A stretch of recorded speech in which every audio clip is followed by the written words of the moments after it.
Welcome to the first week of content in Pub 502. We will be talking this week about what makes public employment and public management so different.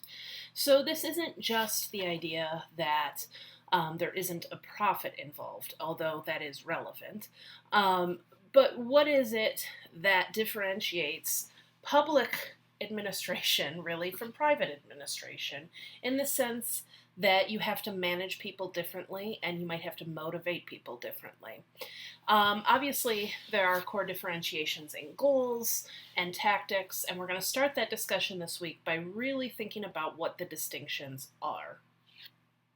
So, the first thing we're going to talk about, and a theme that is going to stay with us throughout this semester, is that the public versus private dynamic here, whether it's in employment or management, is really important to understand. And it's important to understand because it's going to change how you manage your workforce, it's going to change how you manage your projects, and it's going to change who you are accountable to and how you are accountable to them. So this theme is important. It sticks with us. We do not kind of leave it behind in the dust. But let's talk about this a little bit. I think the textbook, The Public Administrator's Companion, which, by the way, I choose this book because it is kind of a quintessential put it on your bookshelf, and then when you forget how to do SWOT analysis or you want to look at measurement, whatever it is, you can kind of pull it off. There's a couple of budgeting chapters that we don't necessarily use in this situation, but it's a great reference. Anyhow, the chapter 1 that is assigned for this week does a really good job of going over some of this, so I'm not going to repeat what it says. What I am going to do, though, is kind of hit the highlights and maybe add a little bit. So what we have to think about here is really a compare and contrast. What is different? What is the same? And there are some similarities and there are some key differences. And part of that is due to the fact, and we'll deal with this in real depth in a couple of weeks, that public and private entities have different stakeholders. And stakeholders meaning people who have interest in the success and sometimes failure of an organization. Now, we can broadly say, well, the public has interest in large corporations' success, or maybe in their failure in certain ways, but not in the same way that they have interest in either government organizations or non-governmental organizations that are seen as public. And this I'm using nonprofits in here in particular, but also healthcare organizations as well. So the stakeholders change and their expectations change. And even the same person who sits, let's say it's a board member, same person sits on a board for a nonprofit and sits on the board for a for-profit institution. They should expect different levels of care and concern for different issues when they go to different board meetings. That is not unreasonable. It's not unreasonable for them to grant maybe a little bit of leeway to a public organization where they wouldn't from a profit-generating organization, and vice versa. So the stakeholders change. The resources change. Think about it this way. There are big fish and there are little fish, right? The big fish, if we're talking public, is obviously the U.S. government. That's the biggest fish of them all. That's the one with the most resources. We can talk about debt and deficit another day over coffee if you'd like. But really, the U.S. government has a somewhat limitless level of resources to do its work. Now, there are big fish in the private pond as well. There's Apple, there's Google, there's Facebook. There are these big organizations that do not need to rely on the public in the same way that smaller ones do. But we shouldn't go comparing, let's say, Google to the city of Flint. Nor should we compare the U.S. government to, let's say, the Steady Eddie's Cafe at Flint Farmers Market. The resources are different, but the resource constraints are also different. How you get your money is very different in a public organization, in the public sector, and how much money you can make and how much money you can retain year over year differs. Expectations. I think I mentioned this a lot with stakeholders, but just as a general public expectation, we expect public organizations to act in a way that is essentially a step or two above private organizations. We think it's a good idea when Google takes on some sort of champion cause, like putting Google Fiber in areas that don't have broadband access currently, that type of thing. We don't necessarily expect it from them. That said, there is an expectation level for public organizations, whether that's government or nonprofits, that is very different. It's heightened in many ways. At the same time, there's not the expectation that you make profit there. So it's a different set of skills, a different set of expectations that go along with them. The role of the public. And I think our Mintzberg reading does a really good job of talking about this. Chapter 1 in PAC, Public Administrator's Companion, does a good job of talking about this. The role of the public changes. And the role of the public, again, can be one person. I am the person, right? I am a consumer. I have an iPhone. So I am a consumer of a good from Apple. I also am a client, and I think the Mintzberg reading does a good job of this, for certain professional services, right? For example, as I think I've mentioned, we're getting ready to move, and so that involves mortgages and all of that. I am a client of a mortgage company. And then I am a citizen, and I am a resident, and I have different expectations of government in that role, and I have different input levels in that role. I can go to public meetings, I can make my voice heard to elected officials as well as bureaucratic and non-elected civil servants. So the public has a different level of input and output in each type of organization. Political pressures. Sure. We can think about the ways in which for-profit organizations have political pressure put on them, or the ways in which they exert political pressure. But let's be honest, when we're talking about public sector entities, the name of the game at the end of the day is always going to be politics. Mintzberg talks about this, Shalala talks about this, our readings throughout the semester will talk about this. We cannot forget that the will of the people is done through the political sector, and that policy implementation on the ground is what public administration is all about. We are the ones who carry out the policy that is set at a legislative and electoral level. So that being the case, we have to understand then that the political pressures change based on who's been elected or who's been taken out of office. They change based on things like here in Michigan, where we have ballot initiatives or bond issues, millages, that kind of thing. There are political pressures that are different for public organizations. And they're not just different, they're integral. They are kind of the lifeblood of public organizations in a way that private entities, and I'm using private including publicly traded, but private entities or for-profit entities, do not have to consider. And this then involves the role of elected officials. If you work, for example, in a county clerk's office, that person who is at the top of the food chain is an elected official. And their boss, if you're in a county that has a county executive, might be an elected official as well. And so the political pressures are one thing, but this is an electoral pressure too, because there might be decisions made that are not in the best interests of the organization, but are done for re-election purposes.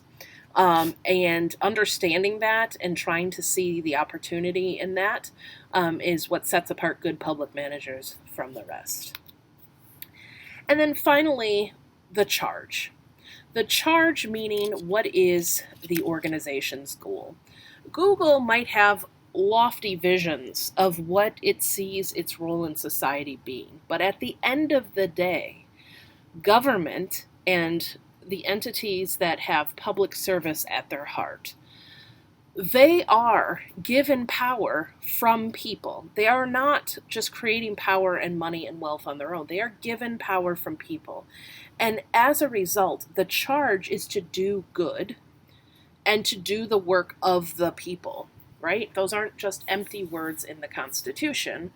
That should be our goal and our mission of the people. And so because the charge is different, it's not just, oh, we have a charitable giving division. This is the charitable giving. This is the work of the people. And so the charge, the mission is different. So again, Chapter 1 does a really good example of giving examples, definitions, discussion of all of the above. I think understanding kind of these key terms now is going to set you up for success throughout the semester. Again, I'm going to skip the shillelagh reading. So you can find that 4 minutes, 59 seconds on the discussion board. But you can use this slide to guide that as well. I think what Mintzberg adds to our knowledge here is that the role in society for these different types of organizations plays into kind of our knowledge of capitalism and our understanding of how money is made versus how government works. I like the term non-owned organizations, right? Because it kind of captures the for-profit world in a different way. It's saying that the for-profit world is owned, right? You either have shareholders that have stocks, or you have a single entity or a partnership or something, right? Where they own the organization. There is no ownership of the county clerk's office. There is no ownership even of a nonprofit organization. The ownership is much broader than that because the ownership is shared among citizens who have maybe no contact with that entity whatsoever. And I think what Mintzberg really contributes here, so his discussion here is going to be key, is the difference between customers, clients, citizens, and subjects. And understanding this is where a good public administrator, a good public manager separates themselves from the pack, because that leads you right into the next thing. You cannot read a business book or take a business management class and expect to apply those same principles wholesale to the public sector. It is not going to work. And I would argue in many ways people that treat healthcare like a private or what Mintzberg would call owned organization are going to find some of the same failings as well, because healthcare is so entrenched in our public service sector. Principles of management from business tend to fail for a few different reasons, one of which is they don't have the same charge at heart, and so some of the kind of key factors change, right? We don't talk about the politics in the same way. We don't talk about the role of elected officials in the same way. We also don't have customers or clients. We have citizens. And I think in the healthcare context, the notation of someone as a patient versus a customer or client is very important as well, and kind of echoes this same principle. So I would, when you're reading through this, really hone in on that discussion of customers versus clients versus citizens versus subjects, and how that makes principles of business management fail. But I think what this comes back to, and this is a really good kind of starting point for thinking about the rest of the semester, is how can you reconcile the lessons from business management with the realities of public service? And maybe, and I really stress this, I think more business leaders should look at what is being done in public service, because there's innovation in public service that does not exist in the private sector. I think one of the things you'll have to fight back constantly as someone who works in public service is the notion that public service is it's old, it's prehistoric, we don't move, we don't innovate, we don't change, and that simply cannot be further from the truth. In fact, when resources are constrained, public entities still have jobs to do, and so you might see some of the greatest innovation, for better or worse, in public organizations. So how you can reconcile the lessons from business management with the realities of public service, and maybe how private or non-owned, or rather owned entities can learn from public service entities. The last bit of reading for this week really rolls into what I have separated out into a different topic, but they run together quite nicely, so I'm just going to kind of talk about it here and talk about how to frame your reading of this. If you have not already read it or you need to go back and read it, I want you to think about this in terms of the structural issues with public management. What is it that makes public organizations distinctive is not necessarily what you think it is, and what I want you to focus on here is how the theories about that have developed over time. It seems to be that the key element we keep coming back to is this notion of democratic values in action, and that makes management of those initiatives so much different. And as you'll see over time, the theories that have dealt with public sector management and public sector organizations more broadly have kind of grappled with where we can draw from the business and management literature and where it just does not work. And that may be because there are different goals or the structures are different, and quite often the limitations are quite different, right? If you're an organization that is struggling financially, there are a lot of different options available to you that are not available to you as a public institution. At a certain level, there are mandates for you to perform certain activities, regardless of whether you think you have the resources to do that. So there are different sets of conflicts at play. That doesn't mean you can't borrow and you can't kind of make things work in certain senses, but you need to know where those boundaries lie. And Chapter 3 does, I think, a good job of explaining how this problem has been dealt with out over time. So that is what brings us to the end of this week. I think that these readings really set the stage for what we're going to be doing the rest of the semester, and the idea that we have to keep public values involved and that the structures are different, the goals are different, and so the management of the people and the systems has to be differentiated as well. All right, I will talk to you soon.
Three hours later.